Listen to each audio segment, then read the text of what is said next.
Assalamualaikum warahmatullahi wabarakatuh. Innal hamdalillah nahmaduhu wa nasta'inuhu wa nastahdihi wa nastaghfiruh wa na'udzu billahi min shururi anfusina wa min sayyiati a'malina. Man yahdihillahu fala mudilla lahu wa man yudlilhu fala hadiya lahu. أشهد أن لا إله إلا الله وحده لا شريك له وأشهد أن محمدا عبده ورسوله.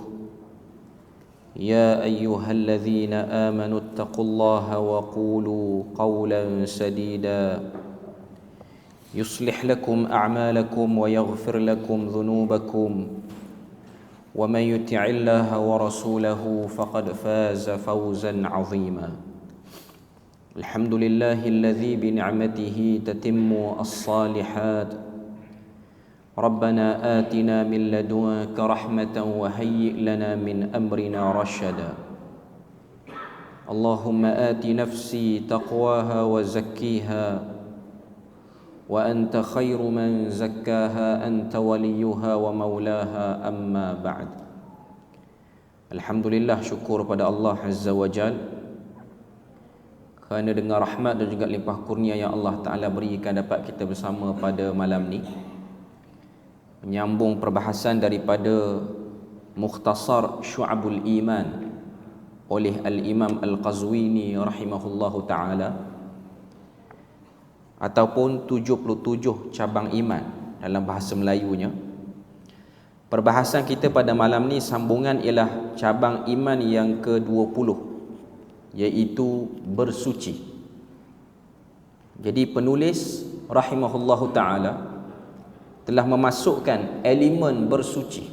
Bersuci yang kita faham ialah membersihkan diri daripada kotoran ataupun menjauhkan diri daripada apa-apa yang ada pada badan kita, pakaian kita ni, benda-benda yang tak menyenangkan pandangan orang.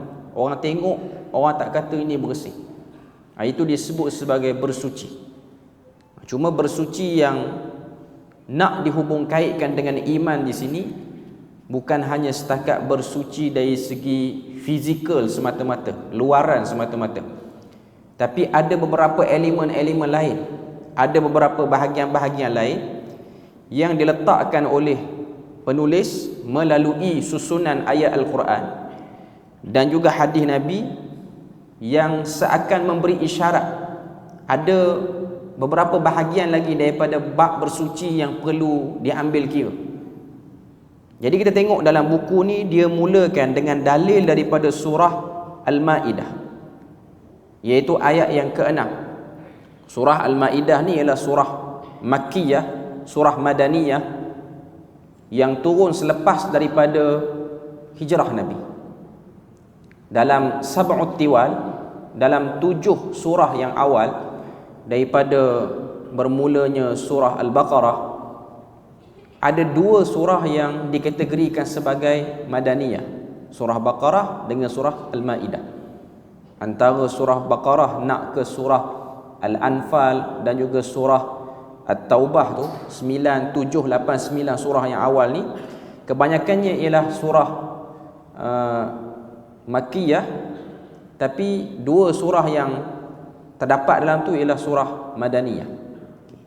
Jadi kita tengok dalam perbahasan tu dia sebut ayat yang ke-6.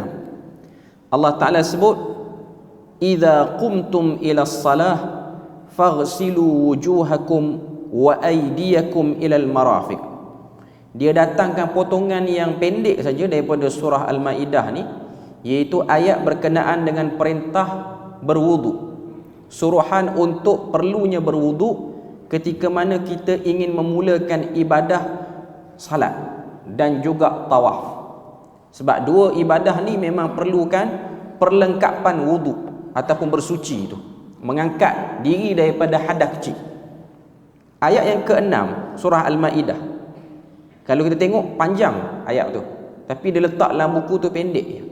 Sebab dia nak isyaratkan bahawasanya perintah bersuci secara fizikal itu ada. Sebab tu kalau tengok pada mushaf dalam Al-Quran, ianya dalam muka surat 108 surah Al-Maidah juzuk yang ke-6, Allah Ta'ala sebut, ya ayyuhallazina amanu idza qumtum ilas salah. Wahai orang-orang beriman. Seruan ni menunjukkan surah ni ialah Makkiyah, sebab orang beriman ni fokus ni ialah selepas hijrah. Idza qumtum ilas salah, apabila kamu ingin mendirikan salat, faghsilu wujuhakum, basuhlah wajah kamu, iaitu muka, wa aydiyakum ilal marafiq, tangan kamu hinggalah kepada siku, wamsahu biruusikum, dan sapulah bahagian daripada kepala kamu, wa arjulakum ilal ka'bain, dan juga basuhlah kaki kamu hingga kepada kedua buku lali. Wa in kuntum junuban fatahharu, sekiranya kamu berjunub maka kamu kena mandi wajib, kena bersuci yang lebih komplit lagi berbanding wuduk ni. Allah Ta'ala sebut, wa in kuntum marda aw ala safarin, sekiranya sebahagian daripada kamu sakit atau berada dalam permusafiran, aw jaa ahadum minkum minal ghaid, ataupun selepas selesai membuang hajat, iaitu buang air kecil ataupun buang air besar. Tapi al-ghaid ni biasanya merujuk kepada buang air besar. Aula mastumun nisa, ataupun kamu menyentuh mana-mana perempuan. Menyentuh sini dengan makna sentuh tanpa berlapik, dan sebahagian para ulama menyebut menyentuh sini dengan makna bersetubuh. Aula mastumun nisa falam tajidu ma'a, sekiranya kamu tidak dapati ada air, fatayammamu, bertayammumlah kamu, sa'idan tayyiba, daripada tanah yang baik, famsahu biwujuhikum wa aydikum min, sapulah muka dan tangan, ma yuridullahu liyaj'ala 'alaikum min haraj walakin yuridu liyutahhirakum wa liyutimma ni'matahu 'alaikum la'allakum tashkurun. Sebab dalam buku dia datangkan ayat pendek, jadi kita kena tengok mushaf juga supaya kita nampak apakah maksud bersuci yang ada hubung kait dengan iman. Ayat tu Tuhan sebut orang yang nak salat dia kena wudu. Sekiranya dia berjunub, dia kena mandi hadas. Sekiranya tak ada air, dia kena guna tanah untuk bertayammum. Sebab itu ialah simbolik kepada menyucikan diri. Hujung ayat ke-6 surah Al-Maidah, Allah Ta'ala sebut, ma yuridullahu liyaj'ala 'alaikum min haraj. Segala arahan ini ni, suruh wudu, suruh mandi, suruh tayammum, bukanlah niat Tuhan ataupun bukanlah kehendak Tuhan untuk menjadikan kamu rasa payah, susah. Walakin yuridu liyutahhirakum, tetapi Tuhan ingin jadikan kamu bersih. Waliyutimma ni'matahu, dan ingin menyempurnakan nikmatnya ke atas kamu. La'allakum tashkurun, supaya kamu bersyukur. Ada beberapa benda yang kita kena ambil perhatian pada ayat ni.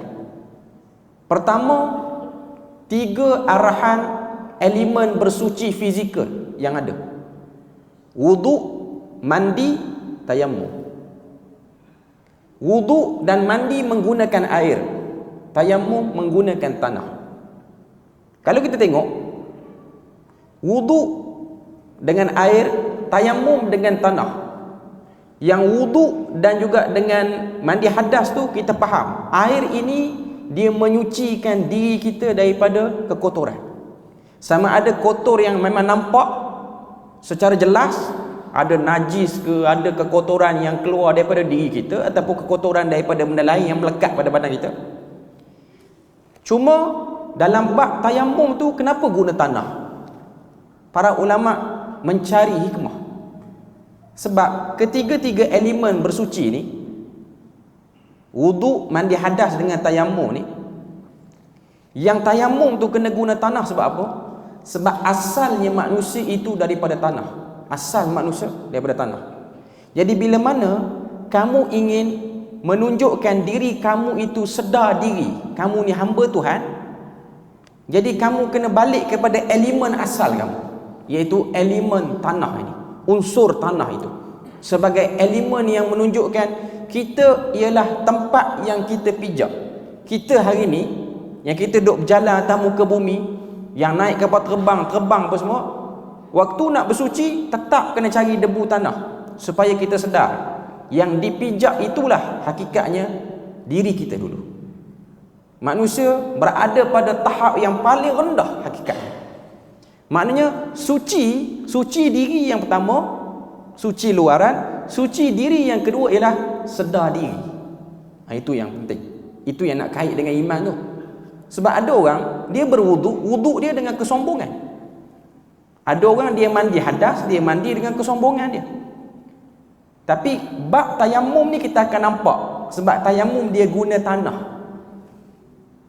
Walaupun ada perbahasan fiqh, guna debu tanah pun sudah cukup, ataupun debu-debu yang berterbangan yang melekat di semua benda yang ada di sekeliling kita ni pun valid untuk kita buat tayamum.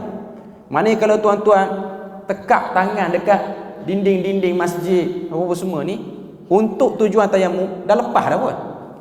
Mengikut kepada pandangan yang sangat longgar, dia kata benda tu boleh. Contoh kita naik flight, kalau kita nak ambil wuduk, kadang-kadang kuantiti air tu tak mencukupi, yang ada tu sangat terhad, ataupun kesesakan di tandas yang menyebabkan kita akan langkau waktu salat kalau kita tunggu nak masuk bilik air dalam flight tu. Jadi kita boleh ambil cara tayamum. Jadi orang kan tayamum atas flight ni macam mana? Dia tekak je tangan dekat kabin apa semua tu, kursi depan apa semua tu. Sebab semua benda yang berada atas pada tanah, atas pada bumi ni memang ada debu pun. Nampak ke tak nampak? Benda itulah yang digunakan. Dan pandangan inilah yang ditarjihkan oleh JAKIM dan sebahagian besar daripada Jabatan Fatwa Negeri bila mana Malaysia nak hantar angkasawan ke ISS. Nak cari air dekat mana? Walaupun ada air dekat sana, tapi keringanan yang diberikan, sekiranya bekalan air tak cukup.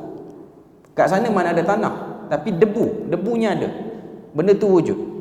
Tapi tak apalah, kita bukan nak bahas tentang fiqh. Saya nak sebutnya ialah bila mana kita lekatkan tanah ni tuan-tuan. Tambah pada zaman dulu ni, bila mana satu orang dia bertayamum dengan tanah, nampak kesan tanah di muka. Macam orang kita lah, kalau dia nak tayamum pun kadang-kadang dia cari debu tanah tu, waktu dia sapu tu ada kesan tanah di muka.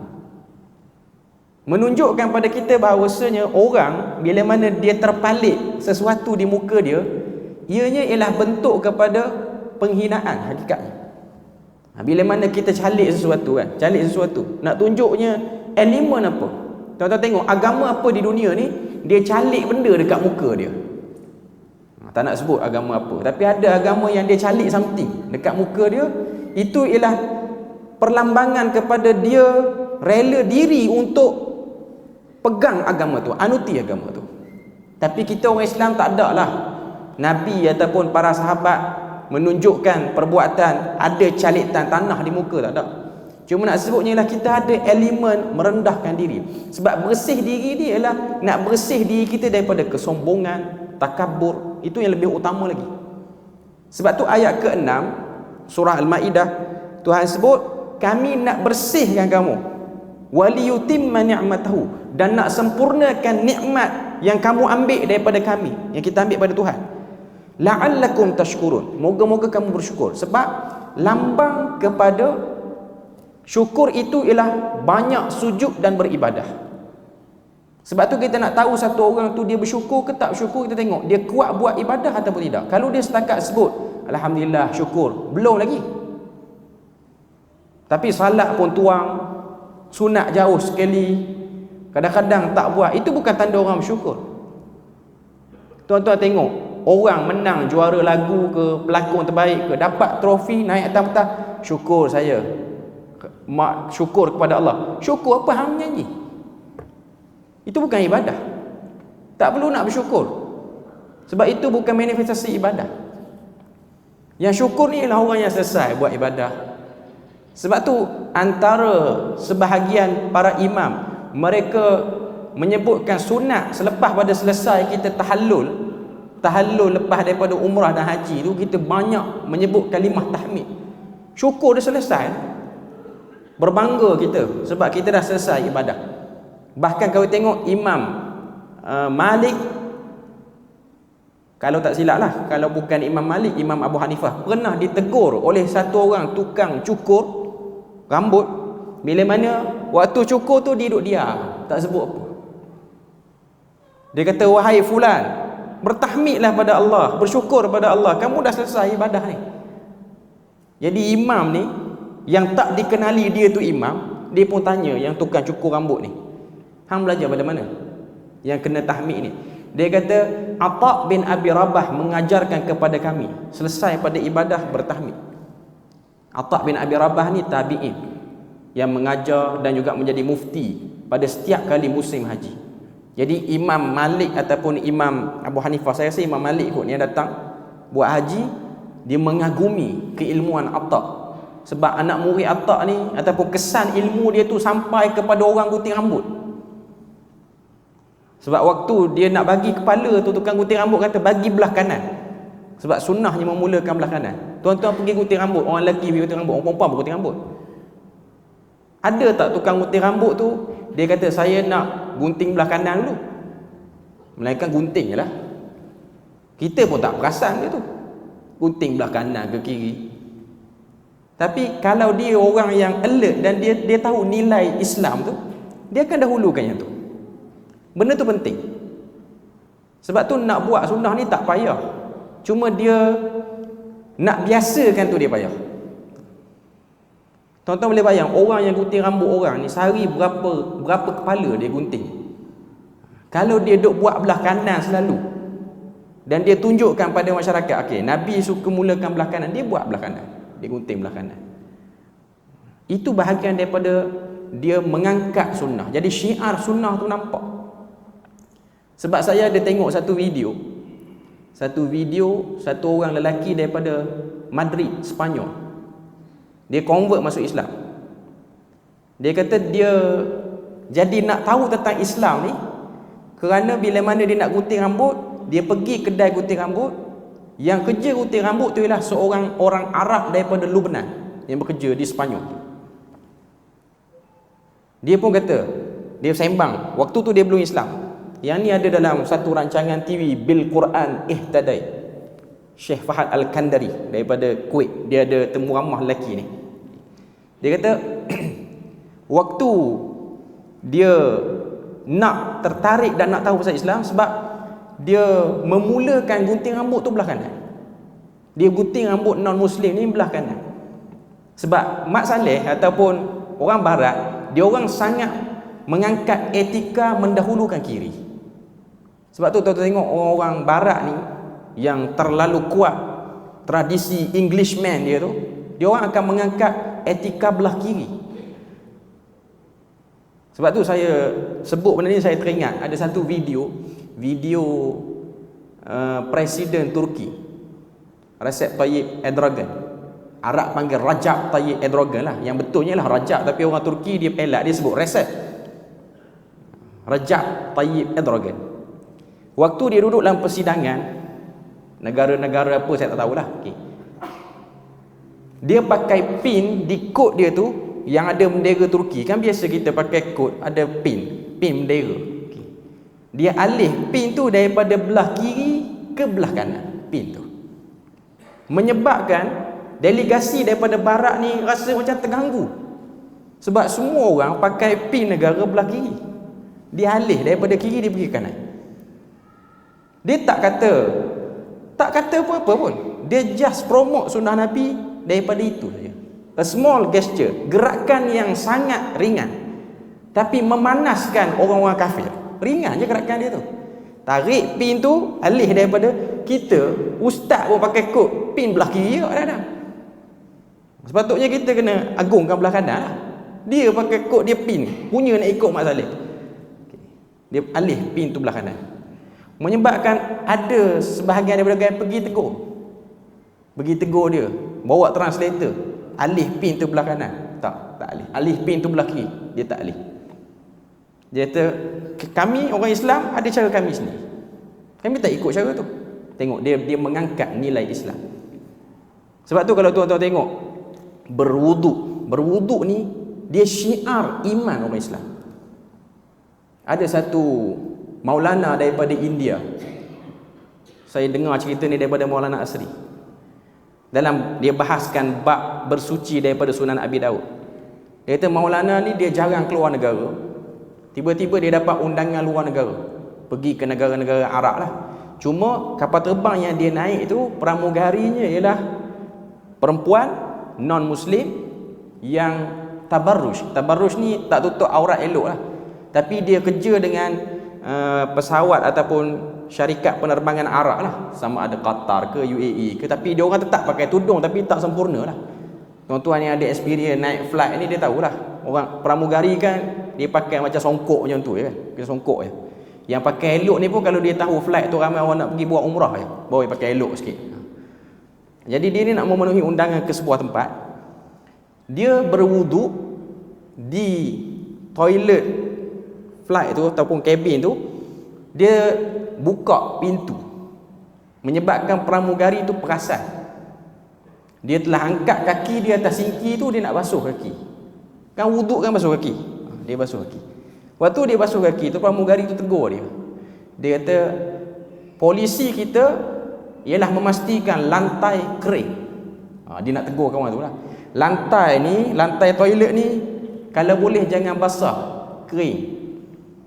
Sebab mungkin waktu dia ambil wuduk tu air merecik banyak, menyebabkan tumpah lah sikit ataupun jatuh merecik dekat luar pada sink tu atas lantai. Lepas pada tu Maulana tu kata, Maulana tu kebetulan dia pun pandai bahasa Inggeris jugalah. Sebab kita jangan pandang sebelah mata lah. Maulana walaupun pakai kurta tak berapa nampak moden sangat, kadang-kadang Inggeris lancar pada kita lagi. Okay. Dia kata kami orang Islam sebelum salat memang kena buat macam ni. Dia kata saya tak tahu, tapi yang saya tahu polisi kebersihan kena macam tu. Maulana tu tanya, awak basuh muka sehari berapa kali? Dia kata saya 2 kali. Dia kata kaki saya lagi bersih pada muka awak. Kaki saya 5 kali basuh. Muka awak 2 kali. Menyebab benda tu syiar. Saya nak katanya wuduk ni a small gesture. Gerakan yang biasa. Kita mungkin sebab kita ambil sembahyang kita tak rasa apa-apa. Dia kata kaki saya boleh jamin, kaki saya lagi bersih pada kulit muka awak. Sebab saya membasuh kaki ni 5 kali sehari. Sedangkan anda membasuh muka 2 kali. Iman. Tuan-tuan tengok. Itu iman. Itu nilai keimanan. Kita jangan nampak bersuci ni, bersuci. Ambil wuduk. Tapi orang-orang yang Allah Ta'ala berikan kepada dia ilmu yang mantap, dia akan nampak. Ini nilai-nilai iman yang perlu ditunjukkan. Perlu dinampakkan. Sebab tu, dia ada sebut lah. Maulana tu ada sebut. Sebab dia cerita dalam kuliah dia balik semula ke India. Dia kata, kita orang Islam naik flight, jangan takut basuh kaki atas sinki. Basuh. Dia terbasuh kaki atas sinki tu. Hari ni dia orang tak bagi, nanti dia orang akan buat tempat wuduk dalam flight tu. Kerana memerlukan orang kata apa? Ambil perhatian juga kepada orang Islam yang nak berwuduk ni.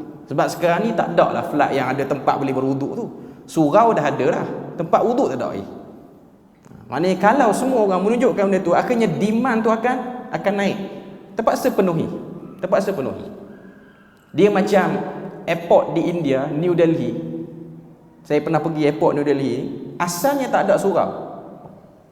Tapi kerana demand, ramai orang Islam berhenti situ, kena buat. Benda tu saja. Akhirnya syiar agama tu terbentuk dengan adanya surau tu. Sebab orang-orang India ni, pekerja-pekerja yang Islam ni, waktu dia orang rehat, dia orang akan pergi surau. Dia orang akan baca Quran situ. Yang tidur lah. Tapi nak katanya orang pelancong-pelancong asing yang etis mungkin yang datang berkunjung, dia orang akan tengok, oh ni orang Islam, ni cara ibadah dia. Kadang-kadang kita ni terlalu fikir rumit. Nak perkenal Islam ni mesti payah. Mesti nak kena buat pentah juta-juta. Nak kena panggil penceramah yang kemas-kemas. Itu salah satulah. Tapi kadang-kadang nak promote Islam pada cara yang mudah. Cukup hanya tunjukkan bersuci. Sebab tu saya suka tengok cerita Bil Quran Ihtadai tu. Dia ada banyak membawa kepada kita elemen-elemen Islam yang kita selalu duk buat. Kita tak rasa benda tu besar. Sebab Syekh Fahad Al-Kandari, waktu dia pergi ke Jepun, dia pergi ke satu tempat ibadah agama Shinto. Shinto Jepun. Shinto ni lah agama lama di Jepun. Dia orang ni akan pergi ke satu tempat, biasanya kubur lah, ni kubur tokoh-tokoh dia. Shinto Shrine. Okay. Sampai di pintu kubur tu kena basuh tangan, lepas tu kena basuh kaki. Syekh Fahad Al-Kandari tu dia kata, kami orang Islam sebelum masuk masjid bukan tangan je kena basuh, muka kena basuh, mulut kena kumur, sini pun kena basuh. Apa jawapan Sami Shinto tu? Dia kata agama Islam lebih bersih kot daripada agama kami. Dia tak tahu apa tentang Islam, cuma dia agak je. Dia kata kalau banyak kena basuh tu maknanya agama Islam ni serius benar pada pasal bersih ni. Tapi risau jugalah sebab orang Jepun ni jenis bersih. Sekali dia datang masjid, oh tak bersih pun rupanya. Cerita je, basuh banyak.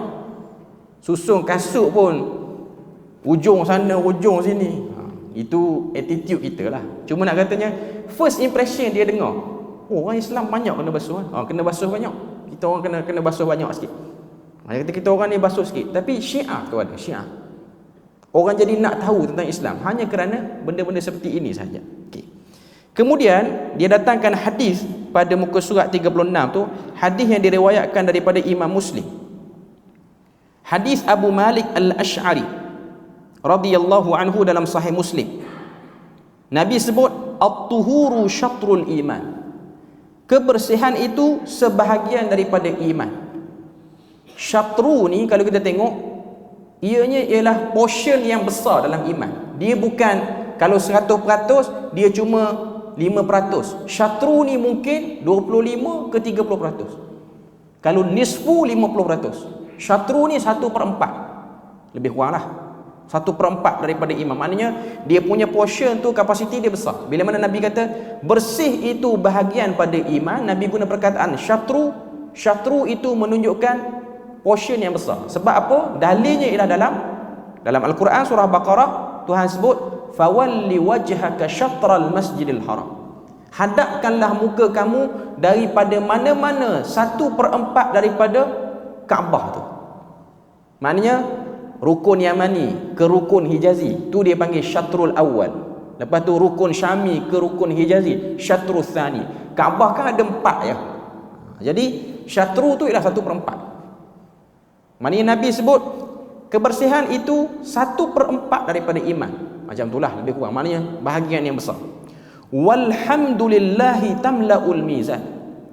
Dan mengucapkan alhamdulillah itu, tahmid itu memenuhi mizan. Yang ni di padang mahsyar. Wa subhanallahi wallahu akbar tamla'an au tamla'u ma bainas sama'i wal ard. Manakala tasbih dan takbir setiap satunya atau keduanya memenuhi ruang antara langit dan bumi. Ni Nabi sebut ni, bersih bahagian daripada iman. Ucap alhamdulillah memenuhkan mizan. Sebut subhanallah dan takbir memenuhi langit dan bumi kebaikan dia. Wassalatu nur, dan salat itu cahaya. Wassadaqatu burhan, dan sedekah itu akan menjadi bukti. Wassabru diya, sabar itu akan menjadi sinaran. Dia ada beza as-salatu nur dengan sabru diya, nanti kita akan sebut lepas habis baca hadis ni. Wal Qur'anu hujjatul laka au alayka, dan Quran itu hujah kepada kamu ataupun ke atas kamu. Kullun nasi yaghdu, setiap orang berusaha. Fabai'un nafsahu, setiap pada kita ni menjual diri masing-masing. Famu'tiquha au mubiquha, sama ada kita membebaskan diri untuk dapat segala kelebihan itu ataupun kita menghancurkan diri untuk rugi semua kelebihan itu. Okey, kena perhati pelan-pelan hadis ni. Nabi sebut kebersihan itu bahagian pada iman. Nabi mulakan hadis dengan Nabi sebut bersih tu bahagian pada iman. Lepas sebut bersih, Nabi sebut tahmid. Lepas sebut tahmid, Nabi sebut takbir dengan tasbih. Lepas sebut takbir dan tasbih, Nabi sebut salat. Lepas sebut salat, sebut sedekah. Lepas sebut sedekah, sebut sabar. Lepas sebut sabar, sebut Quran. Maknanya ada 8 ataupun 9 benda Nabi sebut daripada kebaikan. Semuanya bermula dengan bersih dulu. Mesti kena bersih.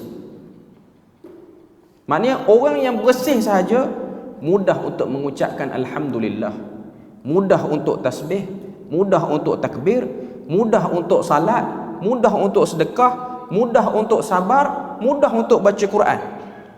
Lalu mereka ini diibaratkan sebagai orang yang sedang berniaga dengan Tuhan, sedang tunjukkan pada Tuhan, wahai Tuhan, dengan kudrat yang kamu beri pada aku ni, aku telah gunakan kudrat usaha ni untuk buat semua kebaikan ni. Dan ada sebahagian orang dengan kudrat yang Tuhan beri, dia tak buat semua yang disebutkan dalam hadis tu. Sebab tu Nabi sebut, yang menjual diri sama ada menjadi mu'tiq ataupun mubiq, sama ada menjadi orang yang mendapat bahagian besar daripada kebaikan itu ataupun merugikan sebahagian besar daripada kebaikan itu. Cuma dimulakan dengan suci. Suci sini ada dua makna, suci luar dan suci dalam. Ada ibadah-ibadah yang memerlukan dua-dua, iaitu suci luar dan suci dalam. Antaranya salat.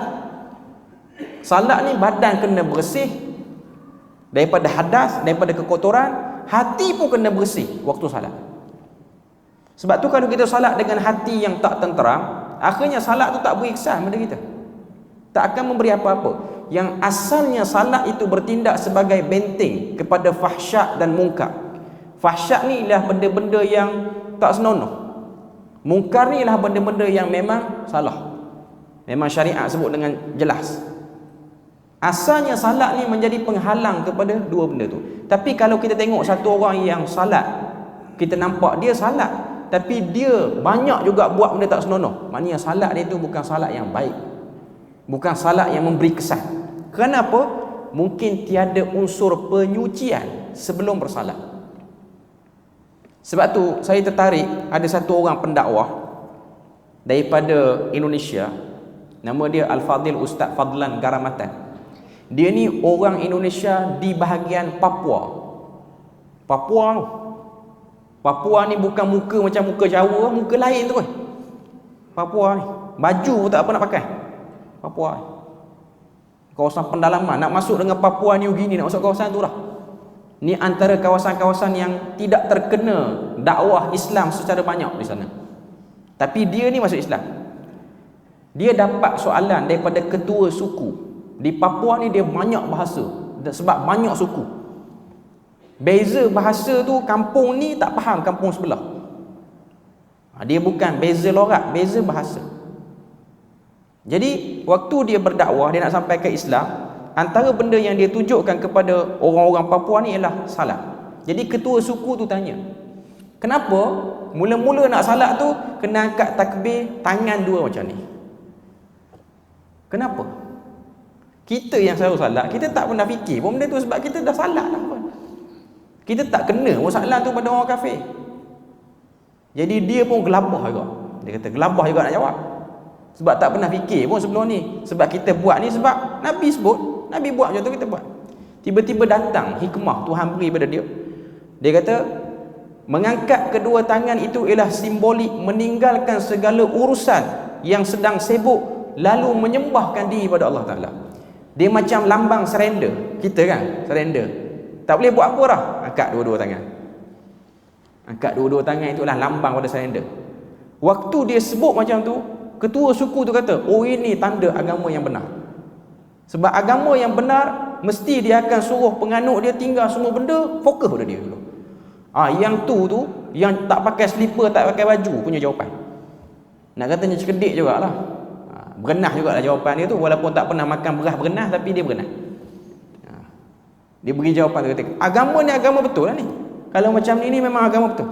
Dan banyak lagi, cuma dia nak, kita mungkin kita angkat tangan, dia simbolik tau. Kita masuk masjid, kita angkat tangan. Segala benda-benda yang dah kita buat sebelum kita masuk masjid, kita tinggal. Aku tak belakang semua. Wahai Tuhan, sekarang ni aku surrender urusan dunia, kerja, meeting, konflik rumah tangga, tengah hora dengan kawan-kawan, semua aku tinggal. Sekarang ni aku hadap, aku surrender di hadapan kamu. Itu maksud bersih. Itu maksud bersih diri. Tapi sebahagian orang, waktu dia angkat takbir, dia masih memikirkan meeting tak selesai lagi. Walaupun mulutnya sebut Allahu Akbar, tapi sebenarnya musywaratu akbar. Sebenarnya musywarah akbar lagi. Tu yang sebab kadang-kadang salat tu teringat benda lain. Tapi kalau kita fokus, sebab tu salat tu tak menjadi benteng. Yang ni kita kena praktik. Saya sendiri, tuan-tuan dan puan-puan pun kita kena ajar diri kita. Waktu salat tinggal semua. Kita akan nampak kesan salat tu besar dalam hidup kita. Dia akan menjadi pengubah kepada semua kecenderungan-kecenderungan dunia yang melalaikan ni. Kalau kita salat tu betul. Lepas pada bersih diri, Nabi sebut Alhamdulillah. Orang tu bila mana dia dah bersih diri, dia mudah, ringan nak sebut Alhamdulillah. Alhamdulillah ni ialah satu perlambangan daripada redha yang ada dalam diri satu orang tu. Bila mana satu orang tu dia ada redha pada Allah Ta'ala, mulutnya akan ringan menyebut Alhamdulillah. Alhamdulillah ni bukan pada benda yang kita seronok je. Benda yang kita tak seronok pun Nabi suruh kita sebut Alhamdulillah. Sebab tu bila mana kita dapat benda-benda yang kita suka, jiwa kita pun minat, kita disunnahkan untuk sebut Alhamdulillahillazi bi ni'matihi tatimmu as-salihat. Bila mana kita kena benda-benda yang kita tak suka, pun sebut Alhamdulillahi ala kulli hali. Sebut macam tu juga, kena sebut Alhamdulillah. Tapi waktu kita sebut benda yang kita tak suka, walaupun mulut sebut Alhamdulillah, kadang-kadang hati tak redha. Contoh kereta rosak, bawa kereta apa semua, dah rancang elok apa semua, sepatutnya kita akan sampai, kita dah call kawan kat sana, nanti nak makan tengah hari ikan ni, ikan tu, petang nanti nak makan ni pula, tiba-tiba kereta rosak di pertengahan jalan. Parking kereta tepi jalan, keluar tu ataupun mula-mula mendapati kerosakan kereta tu, nak kena sebut Alhamdulillah ke nak kena sebut apa dulu? Daripada lubuk hati yang dalam, yang belajar malam ni memang kena sebut Alhamdulillah, tapi dalam hati meragam. Tanya kode kerja dia nak meragam. Dia ada perasaan itu dulu. Perasaan tu dulu yang datang. Inilah mujahadah perang. Sebab tu Tuhan tak pilih kita perang di Palestin, sebab kita perang ni pun tak selesai lagi. Perang ni tak selesai lagi. Yang Palestin tu tak apa, dia orang tak ada kereta, tak ada rumah pun dia orang dah selesai dah yang tu. Hati dia orang dah tak ada dah pada dunia. Kita ni perang ni pun tak selesai lagi ni. Perang ni pun tak selesai. Dah ada kereta, mengidam kereta yang lebih hebat lagi. Itu pun perang yang belum selesai. Dah ada rumah 10 bilik, tengok rumah orang 20 bilik. Ish, aku kalau ada duit kuat 25. Itu perang kita. Perang yang tak selesai. Ini memerlukan kepada kebersihan hati. Cuma nak kata yang mulut yang mudah melantunkan Alhamdulillah ialah datang daripada hati yang redha. Sebab tu tuan-tuan, hati yang redha akan mengeluarkan benda-benda ni. Kita akan mudah, hati bersih, hati redha, hati yang ada benda-benda baik ni akan mudah buat semua benda ni. Alhamdulillah mudah sebut, subhanallah pernah mudah sebut, takbir pun mudah sebut, salat pun ringan, sedekah pun mudah, sabar pun ada. Sebab hati dia ataupun bekah dia tu elok. Saya bagi contoh pada tuan-tuan dan puan-puan. Sebab sebahagian orang, dia rasa macam walaupun orang tu mulut dia macam tu, tapi hati dia tak macam tu. Tak, dia teori tu tak terpakai untuk dalam bab iman ni. Saya bagi contoh pada tuan-tuan. Tuan-tuan masak gulai ayam. Kita nak senduk gulai tu, waktu kita sendukkan gulai tu, buat keluar apa? Keluar ayam lah kan? Dah tadi duk masak gulai ayam. Ke dia akan keluar jadi gulai kambing? Tak akan keluar gulai kambing. Hati kita ni ada masalah tak redha dengan Tuhan. Tiba-tiba keluar pada mulut kita ni tasbih, mustahil. Mulut kita, lidah kita ni ialah ibarat senduk yang mengeluarkan isi dalam hati. Sebab tu satu orang yang mulut je tak elok, itulah isi dalam dia. Seperti mana senduk yang ketika mana dia korek isi dalam kuah, dia tak akan keluar kuah lain. Dia akan keluar kuah tu. Senduk tu tidak akan mengingkari isi dalamnya. Kalau tuan-tuan korek gulai ayam, tiba-tiba daging. Bukan gulai, kari. Tahu. Itu semua cerita karut. Apa yang ada dalam senduk, apa yang ada dalam periuk, itulah yang akan dikeluarkan oleh senduk. Apa yang ada dalam hati manusia, itu yang akan keluar pada lidahnya. Sebab tu dia perlukan pembersihan. Sebab tu hati yang kotor akan mengeluarkan kata-kata yang kotor. Hati yang bersih akan mengeluarkan kata-kata yang bersih. Jadi bersih di sini ialah bersih juga hatinya. Sebab tu Nabi sebut at-tuhur syatrul iman. Barulah mulut akan mudah melantunkan semua benda ni. Ibadah yang berbentuk lisan dalam hadis ni ialah sebut Alhamdulillah, sebut Subhanallah, sebut Allahu Akbar. 3 benda ni. Tahmid, tasbih dan takbir. Ini ibadah lisan. Lidah kita buat. Anggota lain tak buat. Kemudian Nabi kata daripada hati yang bersih dan tubuh badan luaran yang bersih, manusia tu akan pergi kepada salat. Salat tu akan menjadi cahaya padanya. Ini ialah ibadah badan. Ibadah badan. Ibadah daripada tubuh badan kita. Lidah pun ada sekali lah tu. Cuma badan kita pun akan mengeluarkan banyak pergerakan untuk merealisasikan ibadah ini. Semuanya datang daripada bersih. Sebab tu kalau tuan-tuan tengok, orang kalau dia rasa dia tak bersih, dia payah nak buat ibadah. Apa yang ada pada diri dia tak bersih, dia payah buat ibadah. Sebab tu ada orang, dia tak salat hanya kerana dia tak yakin seluar dia tak bersih. Contoh orang musafir kan, orang lelaki ke apa semua, dia rasa seluar saya tak bersih. Masuk masjid kain plekat tak ada, tengoklah kereta kain plekat tak ada, rela qada. Sebab dia rasa dia tak bersih. Begitu juga sebahagian perempuan, dia terlupa bawa telekung. Hari tu pakai baju kurung je pergi berjalan, tak bawa telekung. Tak salat aku, telekung tak bawa. Sebab dia rasa tak bersih pakaian dia. Padahal tak nampak pun kekotoran tu, tapi nak katanya jiwa ni kalau kita rasa tak bersih, kita akan berat untuk buat ibadah. Sangat berat untuk buat ibadah. Sebab tu kebersihan ialah elemen yang perlu dijaga sepanjang masa. Antara tanda seseorang tu ada iman, dia sentiasa berada dalam keadaan bersih, terutama bersih hatinya. Bersih fizikal ni tergantunglah, sebab kita ni manusia, ada waktu kita nak buang air apa semua, kita ada hadas, ataupun kita kena kekotoran yang kita tak jangka kita akan kena. Cuma yang penting ialah bersih hati. Sebab dengan hati yang bersih, ringanlah kita nak buat apa-apa. Sebab memang hati yang bersih ni akan menjadi modal penggerak kepada semua kerja buat kita dalam hidup. Hati yang bersihlah meringankan kita punya kaki boleh datang masjid. Hati yang bersih jugalah menyebabkan kita boleh bertahan. Kalau salat malam qiyam ataupun salat tarawih bulan Ramadan contoh, imam baca panjang pun stay dalam saf. Tapi kalau hati tak bersih, kita akan rasa something. Sebab tu sebahagian orang dia mungkin boleh beratur untuk tempah makanan viral 40 minit beratur.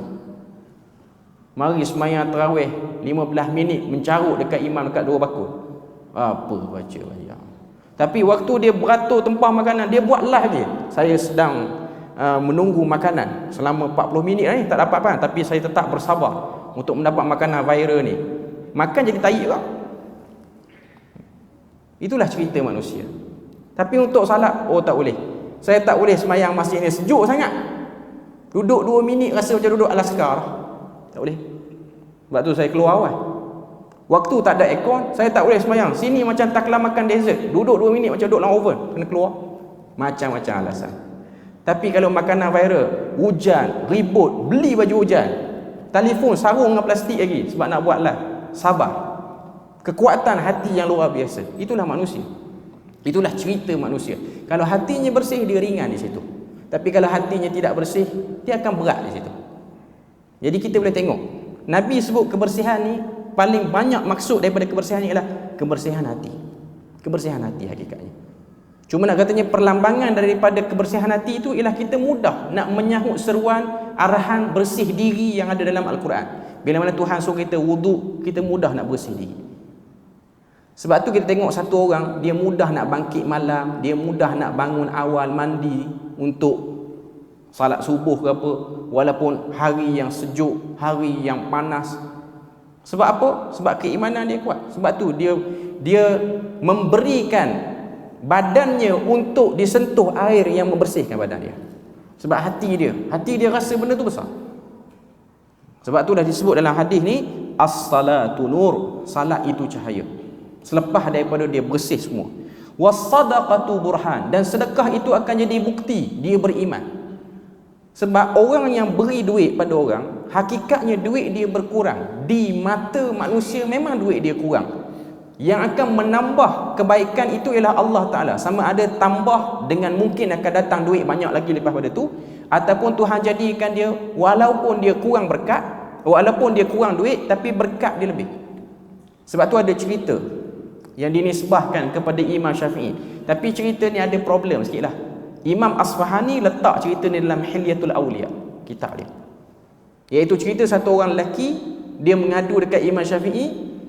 Dia kerja elok dah, tapi dia rasa tak cukup, duit tak cukup. Imam Syafi'i tanya, berapa kamu dapat gaji daripada tuan kamu? Dia dapat 5 dinar. 5 dinar ni besar lah, 5 dinar emas. Dia kata bulan depan minta dekat bos kamu kurangkan daripada 5 jadi 4. Jadi dia pun pelik, kita minta supaya kita jadi rasa cukup, tiba-tiba dia suruh kita bagi kurang gaji. Tapi dia ni percaya dengan Imam Syafi'i, dia buat juga. Dia pergi dekat bos dia kata, bos, bulan depan saya nak gaji 4 dinar. Bos sebut macam tu, okey, luluh, approve.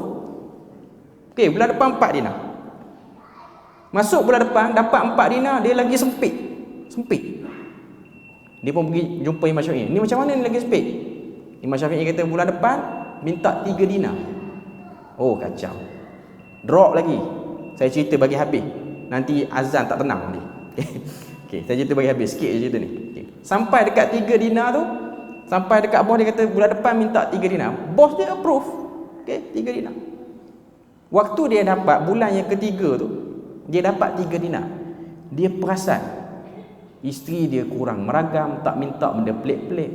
Anak dia yang sakit mulai sihat, jadi tak perlu beli ubat apa semua. Mak ayah dia pun Allah Ta'ala beri kemudahan, tak banyak minta tolong dengan dia, dah banyak pandai boleh buat kerja sendiri dah. Sebab sebelum ni waktu dia gaji 5 dinar tu, mak dia minta, mana dah 5 dinar, bagi lah dinar seorang. Lepas tu dia jumpa Imam Syafi'i, dia kata, wahai Imam, lepas dapat 3 dinar dia rasa lapang banyak. Lalu Imam Syafi'i kata, kerana 2 dinar itu ialah punca hilangnya berkat. 2 dinar tambahan itu punca pada hilang. Untuk kamu ni cukup 3 je, tak payah lebih. Kalau betul cerita tu lah, kalau betul cerita tu, seronok juga cerita tu dengarnya. Tapi tuan-tuan nak buat, hatta saya sendiri nak buat pun payah. Kita rasa sempit, pergi jumpa dekat HR, bulan ni bagi kurang 1000 gaji, nak test sekali. Kita pergi dalam azan tu. Okey, kita sambung sikit lagi. Kalau benar cerita itu tadi memang betul berlaku pada Imam Syafi'i, secara umumnya lah, kalau benar ke tak benar, kalau benar tak apalah, kalau tak betul pun, kalau tengok benda ni ada asas. Sebab kecukupan itu ialah perasaan yang ada dalam hati setiap orang. Dia berbeza antara kita. Sebab tu ada orang dari segi penghasilan dia banyak, tapi kecukupan dalam diri dia tidak ada. Ada orang dia dapat hasil banyak, tapi dia terasa tak cukup. Ada orang hasil dia sikit, tapi dia ada kecukupan. Dan Allah Ta'ala memberikan kelapangan pada perasaan ataupun sikap kecukupan yang ada pada diri dia tu, ataupun dia sebut dengan nama qanaah. Sebab tu ada hadis yang disebut dalam satu hadis kursi. Hadis ni riwayat Muslim ataupun Tirmizi, iaitu Allah Ta'ala kata kepada kita, kepada hamba dia, Nabi sebut, dia kata, ya ibadi, wahai hamba-Ku, jangan engkau memaksa aku untuk memberi rezeki yang belum datang. Jangan paksa. Sebab aku tidak memaksa kamu untuk membuat ibadah yang belum sampai waktu. Dalam hadis kursi itu Allah Ta'ala sebut, Nabi kata, Allah Ta'ala kata, wahai hamba-Ku, jangan engkau meminta rezeki yang belum sampai, kerana aku tidak meminta ibadah yang belum sampai waktu. Macam kita ni tuan-tuan, isyak yang kita buat ni ialah isyak untuk hari ni. Tuhan tak suruh kita buat isyak untuk minggu depan terus. Tuhan tak suruh. Jadi kalau kita rasa rezeki kita lambat, kita kena sabar. Itu yang diperlukan. Sebab Tuhan tak demand ibadah kita sehingga kita kena buat terus. Saya ni puasa terus ni, bulan Jamadil Akhir ni, prepare untuk Ramadan tahun depan. Saya puasa siap-siap ni, bagi 2 bulan 3 bulan nanti Ramadan akan datang, tak payah puasa dah, kita puasa. Tak akan jadi macam tu. Sebab ibadah itu pun ada waktunya. Begitu jugalah rezeki pun ia datang dengan waktunya. Cuma Tuhan sebut, yang banyak beribadah pada aku akan beri kelapangan. Dan lapang itu bahagian pada rezeki aku. Itu penting. Cuma nak katanya, hati yang bersih, dia akan ringan pada semua benda ni. Sebab tu dalam hadis ni pun Nabi sebut, as-sabru diya, sabar itu ialah punca cahaya. Diya tu maksudnya ialah punca cahaya. Sebab tu matahari disebut sebagai diya, dan bulan disebut sebagai nur. Nur itu ialah biasan daripada punca cahaya. Sebab semua ibadah ni bersih diri, sebut alhamdulillah, sebut subhanallah, sebut Allahu akbar, salat, sedekah, semuanya berpunca daripada sabar.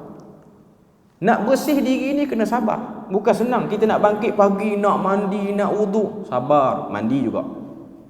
Bukan senang kita nak sebut alhamdulillah, hati ni nak mencarut tapi tak sebut, sabar, sebut alhamdulillah.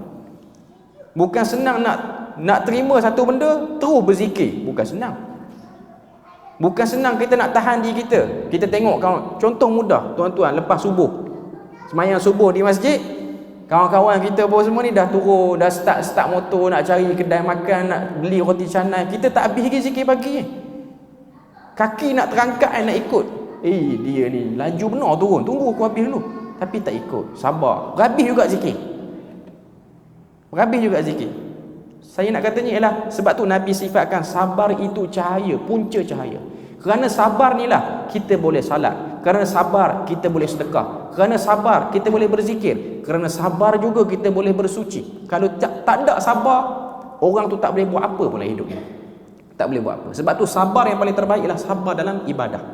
Sebab sabar untuk mentaatkan diri pada Allah Ta'ala. Wal Qur'anu hujjatul laka aw alaika, dan Quran itu menjadi hujah ke atas kamu ataupun kepada kamu. Quran itu akan jadi penyelamat. Punca kesabaran biasanya kita akan ambil daripada Quran. Macam mana kita nak jadi orang sabar? Baca Quran, tengok cerita orang-orang sabar, para nabi, orang saleh. Tengok Nabi berdoa, Nabi Zakaria, Nabi Yahya, Nabi Musa berdoa puluhan tahun sabar, tak putus harapan. Belajar sabar daripada mereka. Dan Nabi sebutlah hadis itu, setiap manusia ni dia berusaha untuk jual diri dia. Kita ni diumpamakan sebagai penjual amal ibadah kepada Allah. Tapi bukanlah makna katanya ibadah kita tu besar sangat nilai dia. Umpama saja. Dia macam setiap orang yang berusaha untuk mendapatkan perhatian Tuhan terhadap ibadah dia. Sebab tu setiap orang dia akan try hard untuk naikkan nilai ibadah tu, bagi naik. Supaya Allah Ta'ala melihat, mengambil dan menjadikan ibadah kita itu penilaian. Cuma semua ni datang daripada sabar dan juga datang daripada hati yang bersih. Sebab tu sebelum bersih diri, bersihlah hati dulu. Bila mana hati bersih, boleh masuk dalam tu kesabaran. Bila mana sabar ada, semua ibadah lain kita boleh buat. Jadi kita berpada situ untuk malam ni. InsyaAllah kali yang akan datang kita sambung lagi cabang iman yang ke-20 ni. Dalam bab bersuci ni belum lagi selesai. Kita akan sambung pada muka surat 37 pada kali yang akan datang. Kita berpada situ je untuk malam ni. Subhanakallahumma wa bihamdik, asyhadu an la ilaha illa anta wa astaghfiruka wa atubu ilaik. Wassalamualaikum warahmatullahi wabarakatuh.